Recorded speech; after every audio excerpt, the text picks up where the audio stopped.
ఇంతకు ముందున్నటువంటి పరిస్థితి దేశంలో పొరుగు దేశం నుండి ఉగ్రవాదులు మన దేశంలోకి వచ్చి మన సైనికుల్ని హతమార్చి వారి తలల్ని తెగనరికి తీసుకుపోతూ ఉంటే గుడ్లప్పగిచ్చి చూసేటువంటి పరిస్థితి అప్పట్లో ఉండేది. కానీ 2014వ సంవత్సరం నుండి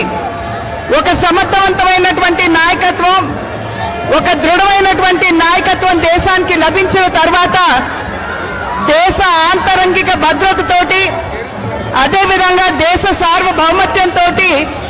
చెలగాటమాడాలి అని చెప్పి చూసినట్లయితే దానికి ధీటైనట్టు జవాబు మనం అందరం కూడా ఈ మధ్య కాలంలోనే చూసాము.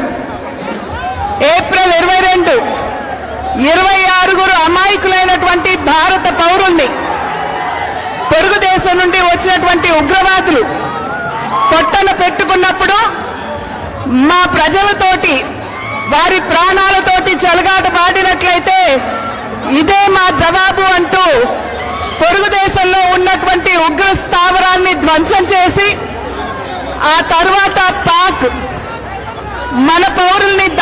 పౌరుల మీద దాడి చేసినప్పుడు వారి డిఫెన్స్ స్థావరాలు ఏదైతే ఉన్నాయో వాటిని ధ్వంసం చేస్తూ సరిహద్దుల్లో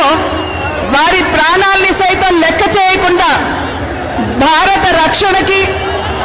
అదేవిధంగా భారతదేశ పౌరుల యొక్క ప్రాణాలకి రక్షణ వలయంగా నిలబడుతున్నటువంటి సైనికులకి అదేవిధంగా ప్రధాని నరేంద్ర మోడీ గారికి ఈరోజు సంఘీభావం తెలుపుతూ దేశవ్యాప్తంగా కూడా